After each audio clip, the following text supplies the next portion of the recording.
하나님 말씀 함께 보겠습니다. 요한복음 14장 1절에서 12절 말씀 함께 보시겠습니다. 하나님 말씀 찾으신 대로 한 절씩 교독하겠습니다. 너희는 마음에 근심하지 말라. 하나님을 믿으니 또 나를 믿으라. 내 아버지 집에 거할 곳이 많도다. 그렇지 않으면 너희에게 있었으나 내가 너희를 위하여 거처를 예비하노니. 가서 너희를 위하여 거처를 예비하면 내가 다시 와서 너희를 내게로 영접하여 나 있는 곳에 너희도 있게 하리라. 내가 어디로 가는지 그 길을 너희가 아느냐. 도마가 이르되 주여 주께서 어디로 가시는지 우리가 알지 못하거늘 그 길을 어찌 알겠사옵나이까. 예수께서 이르시되 내가 곧 길이요 진리요 생명이니 나를 원하지 않는 분 아버지께로 찾아오느니라. 너희가 나를 알았더라면 내 아버지도 알았으리로다. 이제부터는 너희가 그를 알았고 또 보았느니라. 빌립이 이르되 주여 아버지를 우리에게 보여 주옵소서. 이해하면 전가 되리이다. 예수께서 이르시되 빌립아 내가 이렇게 오래 너희와 함께 있으되 네가 나를 알지 못하느냐. 나를 본 자는 아버지를 보았거늘 어찌하여 아버지를 보이라 하느냐. 내가 아버지 안에 거하고 아버지를 내 안에 계신 것을 내가 믿지 않느냐. 내가 너희에게 이룬 말은 스스로 하는 것이 아니라 아버지께서 내 안에 계셔서 그의 일을 하시는 것이다. 내가 아버지 안에 거하고 아버지께서 내 안에 계심을 믿으라. 그렇지 못하겠거든 행하는 그 일로 말미암아 나를 믿으라. 내가 진실로 너희에게 이르노니 나를 믿는 자는 내가 하는 일을 보여 주시고 또한 보다 큰 일도 하리니 이는 내가 아버지께로 함이라. 아멘. 요즘 한국은 상당히 혼란한 시기를 보내고 있는 것 같습니다. 현재 이제 대통령이 국회에서 탄핵이 되어서 공석인 상태고 헌법재판소의 판결을 기다리고 있습니다. 아마 조만간 탄핵이 인용이 되든지 기각이 되든지 결정이 날 겁니다. 그런데 결정이 난다고 해서 그게 끝이 아니라고 봅니다. 왜냐하면 지금 너무 첨예하게 대립되어 있기 때문에 또 그 후에도 상당히 혼란스러운 시간이 꽤나 지속될 것 같은 그런 생각이 듭니다. 근데 한국은 대통령뿐만이 아니라 정치 사회적으로도 여러 가지 갈등이 많습니다. 그래서 세대별로도 그렇고 또 지역적으로 또 성별에 따라서 이런 갈등이 많기 때문에 여러 가지 혼란스러운 상황이 지속이 되고 있습니다. 근데 한국만 그런 게 아닙니다. 우리가 살고 있는 미국도 그렇습니다. 새로운 정권이 들어서면서 많은 변화가 생기고 있습니다. 중요한 것은 이 지지하는 쪽과 반대하는 쪽이 서로 맞서고 있다는 겁니다. 미국 뉴스에 보면 이런 갈등이 연일 보도가 되고 있는데 미국도 한국처럼 각자의 주장이 분명합니다. 그래서 서로 이제 양보하지 않으려는 그런 모습을 많이 보이고 있습니다. 세계적으로도 그렇습니다. 지금 러시아와 우크라이나 전쟁이 한 3년이 벌써 지났는데 아마 이제는 거의 종전을 하는 협정을 맺으려고 하는 순간이 있습니다. 그런데 그 결론이 쉽게 나오질 않습니다. 왜냐하면 러시아나 우크라이나나 이 양국은 물론이고 주변에 있는 여러 국가들, 미국을 비롯해서 유럽의 여러 국가들의 이해관계가 얽혀 있습니다. 그러다 보니까 지금까지의 여러 가지 모습들이 참 혼란스럽고 또 앞으로 어떻게 될지 장담할 수 없는 그런 상황입니다. 이런 혼돈의 시기가 되면 나타나는 현상이 있습니다. 길이 보이지를 않습니다. 물론 우리가 앞으로 나갈 길이 분명하게 보인다면 이건 혼란의 시대라고 말할 수조차 없을 겁니다. 당장 우리가 내일 일이 어떨지 몰라서 두려운 것이 사실은 혼돈의 시기입니다. 그런데 이렇게 길이 보이지 않는 것은 두 가지 이유가 있습니다. 하나는 길이 가려진 경우입니다. 길이 가려져 있다고 생각하면 그러면 쉽게 발을 내디딜 수가 없습니다. 오래전에 제가 한국에서 이제 청년부를 담당할 때 여름 수련회를 간 적이 있습니다. 시골에 마을로 여름 수련회를 갔는데 그때 비가 많이 왔습니다. 비가 많이 와서 하루는 이제 비가 많이 어느 정도 그치고 그래서 그 하천을 건너서 그 반대편으로 가서 프로그램을 진행을 해야 되는데 하천에 물이 좀 많은 겁니다. 그런데 물이 대략 이제 그 무릎하고 허리 중간 정도 이 정도 왔는데 제가 건너가려고 하니까 그 마을에 사시는 분들이 절대 건너면 안 된다는 겁니다. 이게 뭐 얼핏 보기에는 그냥 충분히 건너갈 수 있는데 이 물살이 셀 경우에는 한 무릎까지 오더라도 나중에 물이 세게 닥치면 그럼 넘어진대요. 몸에 중심 잃고 넘어지면 그러면 물에 휩쓸려서 익사하는 경우가 생길 수 있으니까 조심해라고 그렇게 말씀하셔서 결국 이제 그 프로그램을 취소하고 건너가지 않았습니다. 그러니까 이제 물에 이제 길이 안 보이는 거죠. 분명히 보였으면 갈 텐데 보이질 않으니까 갈 수가 없습니다. 자, 또 하나 혼돈의 시기에 길이 보이지 않는 이유는 길이 여럿일 때입니다. 길이 보이지 않을 때도 문제지만 길이 여러 개면 더 문제입니다. 이거 도대체 많은 길 가운데 어떤 길로 가야 제대로 갈 수 있을까? 상당히 머리가 아프고 혼란스럽습니다. 다원주의가 대표적입니다. 이 다원주의라는 것은 세상에 다양한 진리가 있다고 주장합니다. 그러니까 각자 개인이 말하고 행동하고 하는 것이 다 맞다는 거죠. 그러다 보니까 진짜 진리가 뭐냐, 진짜 제대로 된 길이 뭐냐, 이거에 대해서 사람들이 혼란스럽습니다. 그러니까 이 혼돈의 시기를 갈 때 우리가 똑바로 길을 가지 않으면 여러 가지 이렇게 어려움을 겪을 수가 있습니다. 그런데 오늘 말씀에 나오는 예수님의 제자들이 바로 이런 시기를 보내고 있습니다. 오늘 말씀이 기록된 14장 바로 앞부분에 나오는 23장에 그 내용과 이유가 기록되어 있습니다. 자, 먼저 예수님께서 가룟 유다가 배신할 것이다 라고 말씀을 하셨습니다. 근데 제자들이 그 말을 듣고 깜짝 놀랐습니다.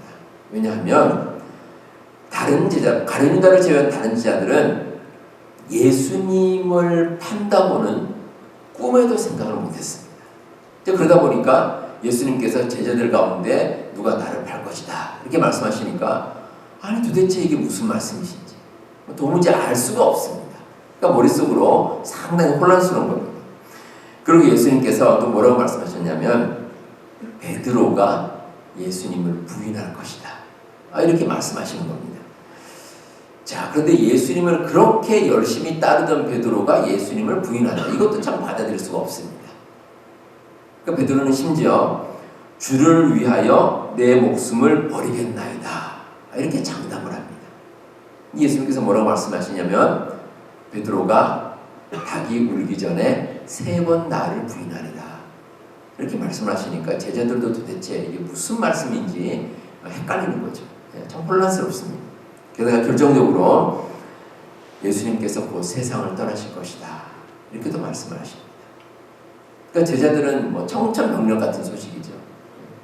예수님이 우리와 계속 함께 하실 줄 알았는데 예수님이 가는 길을 제자들은 따르지 못할 거다. 그러니까 세상을 떠나시겠다는 겁니다.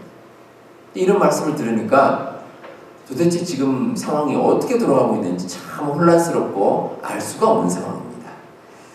자, 이렇게 혼란에 빠져있는 제자들에게 예수님께서 위로와 안정을 주시기 위해서 오늘 말씀을 기록하셨습니다. 오늘 말씀에 나오는 내용은 이제 제자들의 마음을 좀 위로하고 좀 평안을 주시기 위해서 말씀을 주셨는데, 자, 먼저 예수님께서 뭐라고 말씀하셨냐면 마음에 근심하지 말라 이렇게 말씀 주셨습니다. 1절 첫 부분에 나오죠. 너희는 마음에 근심하지 말라. 혼란에 빠진 사람들에게 가장 쉽게 나타나는 현상이 근심하는 겁니다. 걱정하는 겁니다. 걱정, 근심해서 쉽게 떠날 수가 없습니다. 어떤 신학자는 이 근심을 가리켜서 영혼의 질병이다 라고 표현을 하고 있습니다. 참 의미 있는 표현이라고 봅니다.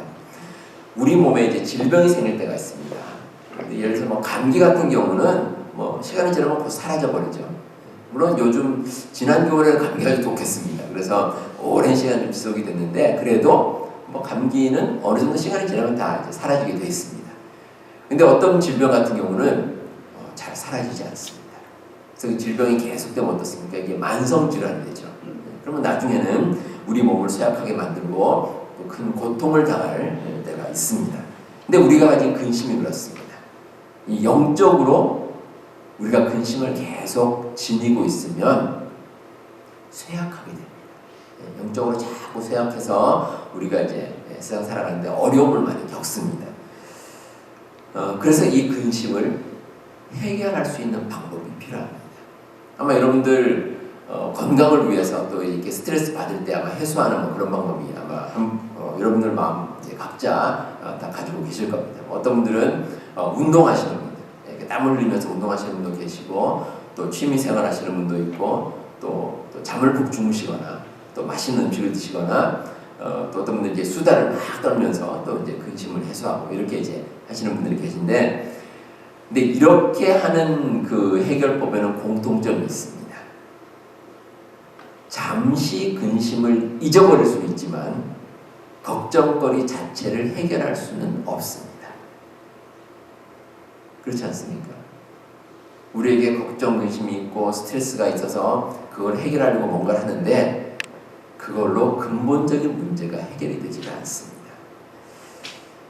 정확하게 말씀드리면 해결책이 아니라 미봉책입니다. 자, 그러면 우리에게 방법이 없겠습니까? 어떻게 하면 우리에게 있는 근심을 해결할 수 있을까? 오늘 말씀에서 예수님께서 제자들의 마음에 근심하지 말라 이렇게 말씀하시면서 바로 이어서 근심하지 않는 방법을 말씀해 주십니다. 하나님을 믿으니 또 나를 믿으라. 이 말씀을 주십니다.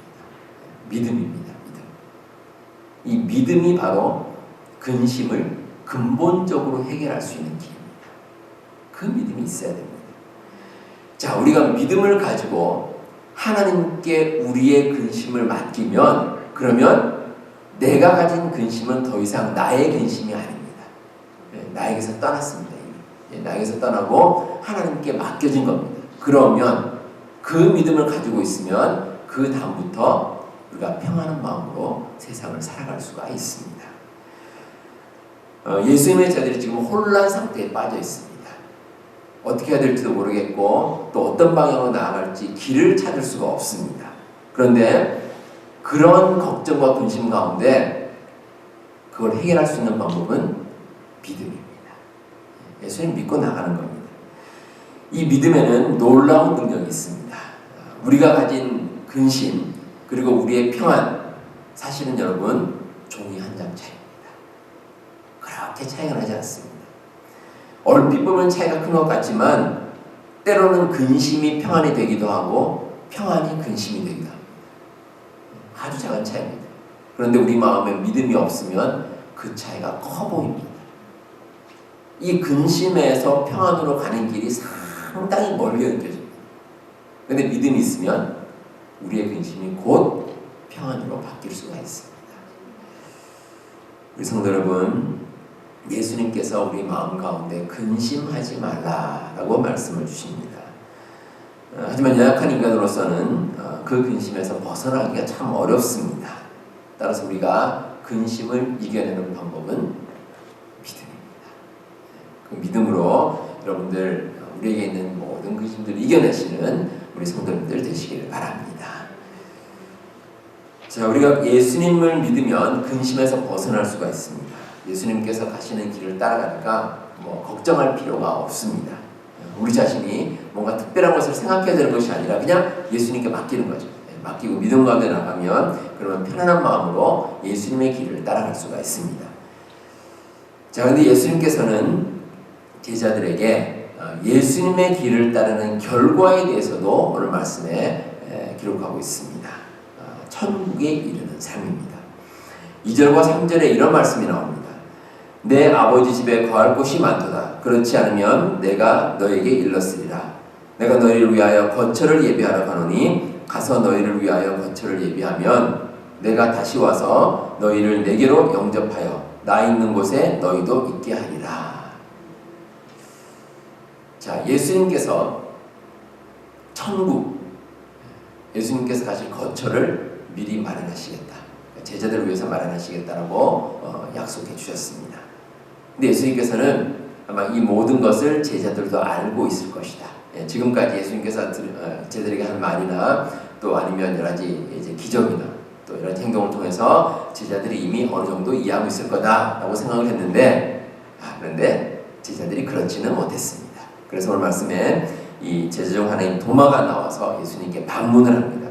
5절에 보시면 주여 주께서 어디로 가는지 우리가 알지 못하거늘 그 길을 어찌 알겠사옵나이까 이렇게 얘기를 합니다. 이 도마라는 제자가 원래 의심이 좀 많습니다. 나중에 예수님 부활하실 때도 그 다음에 이제 예수님 손에 못자국과 허리에 창자국을 만져봐야 알겠다 이렇게 이제 얘기를 하는데 오늘 말씀 가운데 중요한 부분이 있습니다. 우리가. 그러니까 이 도마가 말하는 게 자기 자신의 생각만은 아니라는 겁니다.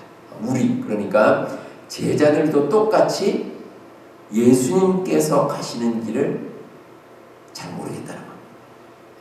도대체 예수님께서 어디로 가시는지 우리가 알 수 없습니다. 이렇게 질문을 하는데 예수님께서 이 질문에 대해서 아주 중요한 말씀을 해주십니다. 6절 말씀입니다. 6절 말씀 한번 띄워주시겠습니까? 오늘 말씀 6절에 예수님께서 중요한 말씀을 주시는데요. 우리 함께 한번 읽어보겠습니다. 6절 시작. 예수께서 이르시되 내가 곧 길이요 진리요 생명이니 나로 말미암지 않고는 아버지께로 올 자가 없느니라. 아멘. 예수님께서 길이요 진리요 생명, 길 그리고 진리 그리고 생명이 되신다는 겁니다. 신약 성경을 기록한 이 헬라어에는 이 그리고라는 이 말이 즉 다시 말해서 이 말하고 똑같습니다. 그래서 다시 해석하면 길도 되시고 진리도 되시고 우리의 생명도 예수님께서 되신다는 겁니다. 그러니까 어떻게 보면 우리의 삶의 모든 겁니다. 모든 것. 우리에게 어떤 어려움이 있을 때, 힘든 일이 있을 때, 우리의 길을 우리가 볼 수 없을 때 예수님께서 모든 것을 인도해 주시고 우리로 하여금 바른 곳으로 갈 수 있도록 도움을 주신다는 겁니다. 예수님만이 길입니다. 칼 브라튼이라는 신학자가 쓴 No Other Gospel이라는 제목의 책이 있습니다. 한국말 하면 이제 다른 복음은 없다 이런 이제 의미가 있는데 이 책에서 강조하는 것은 한마디로 말하면 예수님만이 유일한 구원의 길이 되신다라는 겁니다. 뭐 어찌 보면 당연한 일이죠. 당연한 진리인데 그런데 당연한 주장 같지만 현실은 많이 다릅니다. 세상에서도 그렇고 심지어는 신학자들 사이에서도 예수님 외에 다른 구원의 길이 있다 이렇게 주장하는 사람들이 있습니다. 그래서 제가 신학교를 졸업할 때 제가 졸업 논문으로 쓴 주제가 이겁니다. 예수님만이 유일한 구원의 길이다. 예수님 외에는 다른 길은 없다라는 것을 이제 주제로 논문을 썼고 또 이제 그 논문에 이제 참고 도서 가운데 아주 중요하게 참고했던 것이 이 책입니다. 근데 여담이지만 제가 논문을 쓴 당시에는 이 책이 그 한국어로 번역이 안 됐습니다. 그래서 제가 뭐 영어로 된 책을 구해서 아주 힘들게 이제 해석을 하면서 이제 논문을 썼는데 몇 년 지나고 한국말로 번역된 책이 나왔더라고요. 이게 영어로 하면요. 제가 뭐 계산 정확하게 안 해봤지만 한국말로 할 때보다 한 3배에서 5배 정도는 시간이 더 들어갑니다. 근데 나중에 이제 한국말로 번역된 책이 나오니까 좀 얼마나 좀 아쉬웠던지 조금만 일찍 번역됐더라면 좀 편하게 할 수 있었을 텐데 좀 세상살이가 그렇습니다. 뭐 어쩔 수가 없습니다. 근데 이 책에 보면 이런 얘기가 나옵니다. 누군가 운전을 하고 있는데 길이 잘 보이지 않습니다. 그럼 어떻습니까? 표지판을 보겠죠. 표지판을 보면 내가 원하는 길이 이쪽이다 라고 정확하게 제시를 해줍니다. 근데 그 길이 이제 구원의 길입니다. 이제 그 길로 똑바로 가게 되면 구원의 길로 갈 수가 있습니다. 그런데 여러분 밤이 돼서 깜깜합니다. 앞이 보이지 않습니다. 표지판도 안 보입니다. 어떻게 됩니까? 운전하실 때 앞이 보이지 않으면 헤드라이트를 켜야죠. 헤드라이트를 켜야 앞에 표지판이 도대체 어디로 안내하는가를 정확하게 볼 수가 있습니다. 그런데 그 헤드라이트가 바로 예수님이라는 겁니다. 예수님께서 마치 자동차가 불을 밝히듯이 앞길을 보여주시고 표지판이 어디로 갈지 정확하게 보여주셔야 그래야 우리가 그 길로 가면 구원의 길로 이룰 수 있다는 겁니다. 안 그러면 우리가 제대로 된 길을 갈 수가 없습니다. 사도행전 4장에 보시면 이 베드로와 요한을 비롯해 여러 사도들이 복음을 전하다 잡혀서 박해를 당합니다. 근데 베드로가 아주 자신 있게 이런 말을 합니다. 다른 이로서는 구원을 받을 수 없나니 천하 사람 중에 구원을 받을 만한 다른 이름을 우리에게 주신 일이 없습니다. 예수님밖에 길이 없습니다. 그래서 예수님께서 길이요 진리요 생명 되시기 때문에 우리가 그 길을 가면 된다는 겁니다. 혹시 여러분들 가운데 바둑 좀 두시는 분들, 바둑 두시는 분들 말씀에 따르면 그 외길 수순이라는 게 있습니다. 한참 두다 보면 거기밖에 놀 자리가 없습니다. 거기밖에 놀 자리가 없는데, 근데 바둑을 내가 뭐 져도 된다, 대충 두겠다, 그러면 아무 때나 둬도 됩니다. 그런데 이긴다고 생각하면 거기 꼭 둬야죠. 우리가 신앙도 그렇습니다. 뭐 우리가 구원과 아무 상관이 없는 생각을 한다. 그러면 예수님께서 유일한 길인데 여기에 대해서 의심을 가질 수도 있지만, 내가 정말 구원의 길로 꼭 가야겠다, 이 마음이 우리에게 있다면 우리가 갈 수 있는 길, 그 길은 예수님밖에 없습니다. 길이요 진리요 생명 되신 예수님만을 따라가는 그 길밖에 없습니다. 그래서 우리가 잊지 말아야 할 것이 있습니다. 주님 안에 거하는 삶입니다. 예수님 안에 온전히 거하는 것. 그래서 10절에 예수님께서는 하나님 안에 거하시고 또 하나님께서 예수님 안에 거하신다, 이런 말씀이 나옵니다. 자, 이제 신학적으로 이제 삼위일체라고 그러죠. 예수님과 하나님 성령님께서 하나이신데, 그런데 서로가 이제 연합한다는 겁니다. 하나가 된다. 그런 뜻인데, 우리도 마찬가지입니다. 우리가 예수님 안에 거하면 예수님께서 가시고자 하는 길을 우리도 함께 갈 수가 있습니다. 그러면 그 길이 우리에게 평탄하게 열릴 수가 있습니다. 예수님 안에 가면 그렇습니다. 여러분들 그 세금 보고하실 때 보통 이제 그 폼이 나오는데 텐포리 폼이 이제 나옵니다. 거기 보시면 그 기록하는 날에 이런 게 있습니다.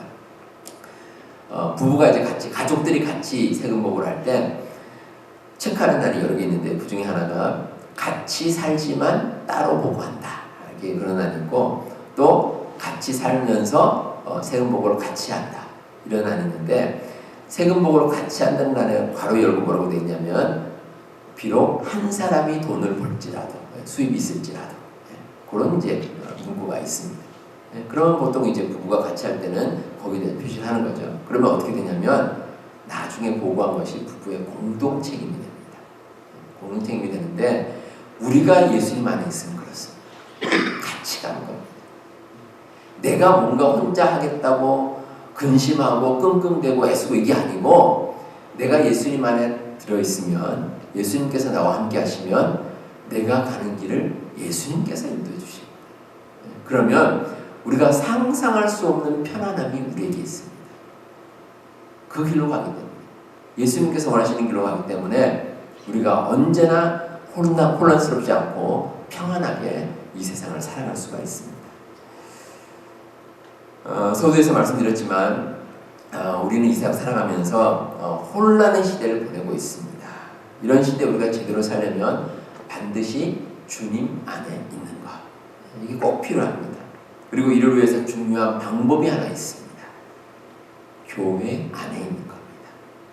여러분들 교회 안에 있는 것. 초대교회 유명한 신학자인 터툴리안이 이런 유명한 말을 했습니다. 교회 밖에 구원은 없다. 교회 밖에 구원은 없습니다. 그리고 비유를 하나 들었는데, 노아의 방주에 대한 비유를 들었습니다.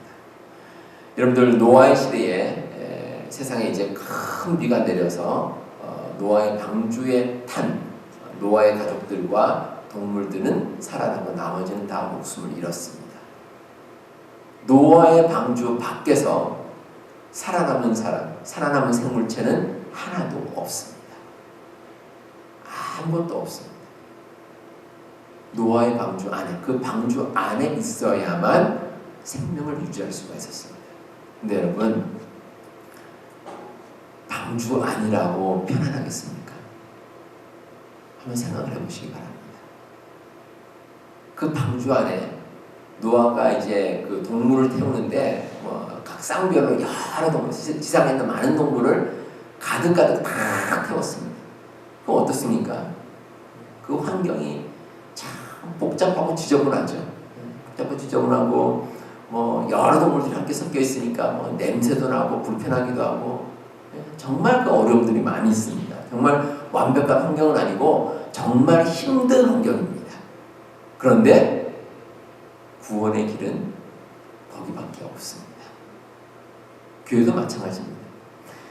이 세상에 완벽한 교회는 하나도 없습니다. 사람들이 모이는 곳이기 때문에 다양한 생각들이 존재하는 것은 당연한 일입니다.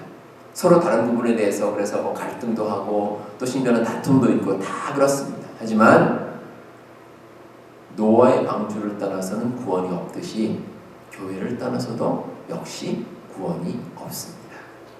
주 안에 관한 삶이 아니라면 세상의 물결과 풍파에 휩쓸려 갈 뿐입니다.